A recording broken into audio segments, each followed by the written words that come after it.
Hello and welcome to my channel. My name's Adam and this is part of a series on Microsoft Loop. Today I will be focusing on the integration between Loop and MS Teams. These two really work well together and you will see how Loop can power the process of interaction among team members through the various aspects of a team within MS Teams. Let's do just a quick recap for those who haven't seen my earlier sessions on Loop. I will be using Loop client that's installed on my desktop. I use Windows 11 here and I have got Loop downloaded and installed. This can be downloaded directly from the Microsoft Store. If you have admin rights to your machine, that is, you own the machine and you can install software on it, or you are authorized by organization, but a lot of organizations lock down their managed devices, so you may have to ask your IT department, admins, or your help desk to help you install it. Once you have Loop installed, you can click on that and land on this page. You can also, of course, start a web browser and type in loop.microsoft.com. It might ask you to log in if you don't have your credentials saved in the browser, and you will arrive at the same location. So that is Loop starting point. And then you're looking at workspaces here. Essentially, a workspace is a container where we organize all our pages. Have containers in them that we call components, right? So we deal with Loop components and pages. You'll hear me sometimes use them interchangeably just for simplicity and flow of conversation. Now, how does all this relate to Teams? That's what we're going to explore in depth today. There are several places where you can create and interact with Loop components within Teams. I'm going to go ahead and start with the calendar. In Microsoft Teams, you'll see a calendar on the left-hand side here. That is not what I'm talking about. This one here is your Outlook calendar, which lives in Exchange if you care about the back-end stuff. This will match your Outlook calendar. So whatever you see here is essentially what in the other one right there. In the bottom here you can see these two that are scheduled for the 16th and the 17th are down here, right? Let me go back to Teams. What I'm talking about is this one here. Schedule a meeting. And what is going to happen here essentially is it will create a calendar entry for a team within this particular channel. As MS Teams operates on channels, every team will have at least one channel or more, and that channel can have a whole bunch of applications associated with it. One of them happened to be Loop, and we'll see the various ways we can achieve that. The first one here is if I were to create a lecture on Teams with Loop, and go ahead and pick attendees. I'm gonna require Alex to attend and Adele, and I am gonna go down here and say the subject is gonna be just a quick huddle, and down here you see this, add an agenda. If I were to click on that, what is going to happen is, those of you who are familiar with Loop or have seen my previous sessions, you will notice there is this Loop component with these buttons here that represent the Loop actions.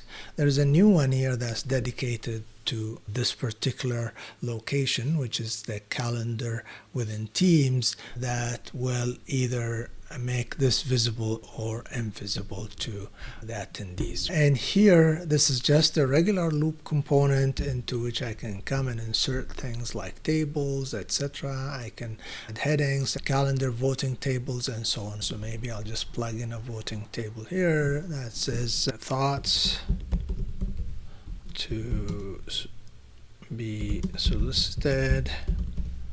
You can customize this to represent your agenda, and let's say here item 1 on the agenda. I'm gonna go item 2 for simplicity. I'll say, Alex, can you please capture notes, right? Something like that. I'm gonna go ahead and send this to the parties concerned. A few things would have happened, and the person I tagged would have been notified. The people who were invited would have received an invite. When you get an invite, it will pop up in your notifications and you can see it within your calendar. However, what you will see here is I've got a new entry that I just created, which is within the general channel as a post. Scheduling a meeting that popped up a calendar in which I created the event, and now you can see that's here available for all team members to join. Although I added Alex and Adele as required, the calendar entry is available to all members of the channel to join, and it's visible here through the post that was created by the calendar agent in the background. So if I were to go ahead and say join, you would expect to go through the same things you would normally do to join a team meeting, and I go join here. One thing I'd like you to note is this. Right here we have the notes button. So what you will see here is on the right hand side, it opened up that agenda.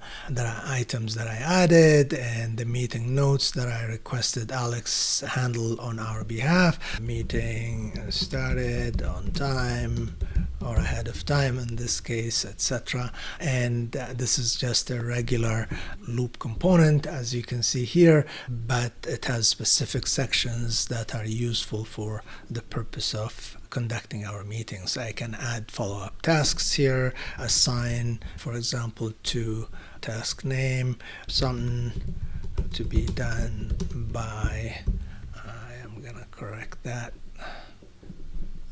beautiful spelling checker as usual, something to be done by, I'm gonna go add assignee here, and you can see that the only member that I have an assigned due date, and this should open a calendar, as you can see, and I'm gonna have them work on the weekend and add another task and so on. So this is working on the loop component that was created through the agenda in the calendar entry within Teams.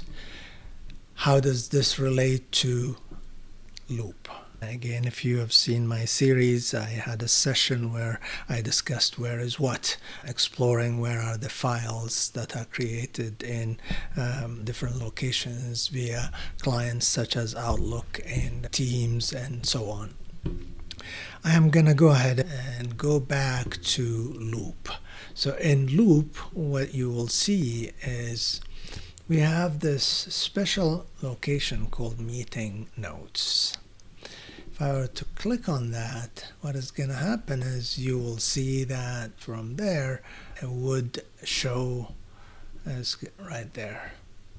As you can see here, the follow-up tasks that I added there, my attempt here to meeting notes, I was going to tag somebody and I didn't follow through. But as you can see, I am modifying that meeting notes, minutes plus agenda plus all that, and we can collaborate on it here in the central location. Again, I explored this part with the where is what session, but here you go. It's in meetings folder within the library that's associated with this, or that's within the site associated with the channel. So if I were to click on this, it would take me to SharePoint, because as every MS Teams channel has an underlying SharePoint where all the files are stored. And as you would expect it here, this is the meeting folder, and that's the loop component, which we were looking at MS Loops client through the meeting notes section, right? And that is, but in this case, you're looking at it through the recents, which is another place where all the documents or the pages and components that you worked on recently will be listed as well. And if I go up one level here, you will see that folder called General and another folder called Meetings. And Meetings is where all the meeting notes are stored, right? So that is meeting notes, and it is created through MS Teams by going into the schedule a meeting and then collaborating on that component within the meeting itself.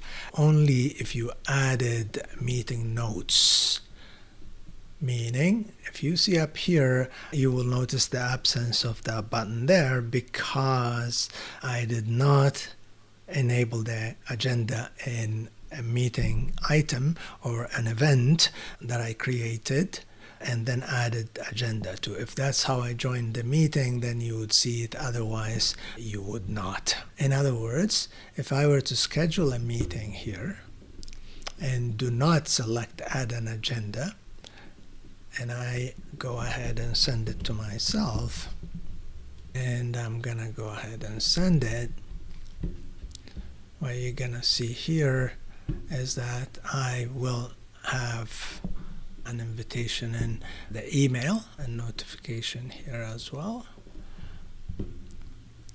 I'm gonna go ahead and say join, and as you can see, there's no notes there, right? Because I did not add the agenda. And that is how you would insert a loop component and make it available throughout the meeting, where you can collaborate, create action items, follow up tasks, and so on and so forth. So that is one way to create a loop component and use it within Teams. When you are in a channel, you can start a post, and one of the things we can do in a post is add a loop component, right? And this little icon here enables us to do just that. And the moment I add this, Teams created loop component, right? Something like that, and components. And I'm gonna go ahead and post it. And going back to loop, out here in the recent, I'm gonna refresh again. I'm gonna go ahead and click elsewhere and come back to recent. I'm gonna give it a little bit of time. Teams create a loop component, and that was in general. The second way to create loop components within Team is in a DM chat. So if I were to go into a chat up here as opposed to Teams, then I am in the realm of one-on-one conversations, direct messages, DMs. And I can go ahead and start one here with Ashley. I haven't chatted with Ashley for a while. So I'm gonna go ahead and add a loop component right here. And I'm gonna call this chat with Ashley, and I am gonna go ahead and post it. If I go back to loop now, chat with Ashley just showed up. That is from a DM, and the where is what? As you can see here, chat with Ashley.loop is in Microsoft Teams chat files within OneDrive.